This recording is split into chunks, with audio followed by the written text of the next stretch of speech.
गांव के किनारे एक तालाब था जिसे लोग खूनी तालाब के नाम से जानते थे। कहा जाता था कि कई साल पहले वहां किसी औरत का खून हुआ था और तभी से उस तालाब के पास जाने वाला कभी वापस नहीं लौटा। गांव के लोग रात के समय उस तालाब के पास जाने से कतराते थे, लेकिन हर साल कुछ जिज्ञासु लोग वहां जाने की गलती कर बैठते थे और फिर गायब हो जाते थे। राहुल जो शहर से गांव आया था, वो इन अंधविश्वास पर यकीन नहीं करता था। उसने गांव वालों से तालाब की कहानी सुनी थी, लेकिन उसने उन पर विश्वास नहीं किया। गांव के लोग उससे बार बार कहते, रात में तालाब के पास मत जाना, वहां मौत का साया रहता है। लेकिन राहुल ने उनकी बातों का नजरअंदाज कर दिया। एक दिन राहुल के दोस्त ने उससे तालाब के पास रात में जाने की शर्त लगा दी। राहुल ने बिना कुछ सोचे समझे हाँ कर दी। वह अकेले ही तालाब के पास जाने के लिए तैयार हो गया। रात के अंधेरे में अपने मोबाइल के टॉर्च के सहारे वह तालाब की ओर बढ़ने लगा। जैसे ही वह तालाब के पास पहुंचा, उसे एक अजीब सा सन्नाटा महसूस हुआ। तालाब का पानी काला और स्थिर था, जैसे उसमें कोई जान न हो। चारों तरफ घना कोहरा था और ठंड एकाएक बढ़ गई थी। हवा में कुछ ऐसा था जो राहुल को बेचैन कर रहा था, लेकिन उसने अपने डर को अनदेखा कर दिया। तालाब के किनारे पहुंचते ही उसे एक हल्की सी आवाज सुनाई दी, जैसे कोई पानी में से धीरे धीरे बाहर आ रहा हो। राहुल ने मोबाइल की टॉर्च चालू की और चारों तरफ घुमाया, लेकिन कुछ दिखाई नहीं दिया। तब भी तालाब के पानी में हलचल हुई और पानी की सतह पर बुलबुले बनने लगे। राहुल को समझ नहीं आया कि यह क्या हो रहा है।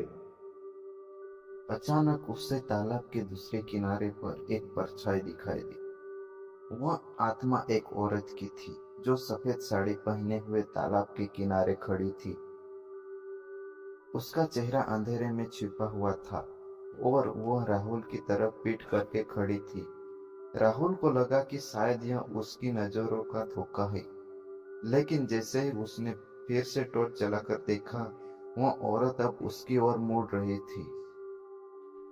औरत का चेहरा पूरी तरह से बिगड़ा हुआ था। उसकी आंखें खाली गड्ढे जैसी थी और उसके होठों से खून टपक रहा था। राहुल का दिल जोर जोर से धड़कने लगा। उसने वहां से भागने की कोशिश की, लेकिन उसके पैर तालाब के किनारे की मिट्टी में फंसने लगे। वह औरत ने राहुल की तरफ हाथ बढ़ाया और उसकी चीख तालाब के पानी में गूंज उठी। राहुल ने अपनी पूरी ताकत लगाकर मिट्टी से अपने पैर बाहर निकाले और दौड़ने लगा। पीछे मुड़कर देखा तो वह औरत अब तालाब से बाहर आकर उसकी ओर तेजी से बढ़ रही थी। उसकी चाल धीमी थी, लेकिन उसकी आंखों में भयानक गुस्सा और बदले की आग थी। राहुल तेजी से भागता रहा, लेकिन उसे ऐसा लग रहा था जैसे तालाब के किनारे की मिट्टी उसे वापस खींचने की कोशिश कर रही हो। उसका शरीर भारी हो गया था और उसकी सांसें थमने लगी थी। तभी उसने पीछे एक औरत की चीख सुनी और देखा कि औरत का चेहरा अब और भी भयानक हो चुका था। वह अब उसके ठीक सामने थी।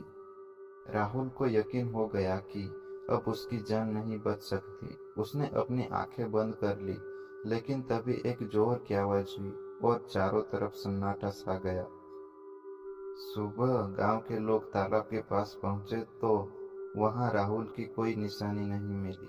बस तालाब के किनारे एक ताजा खून की धार थी जो पानी में धुल रही थी।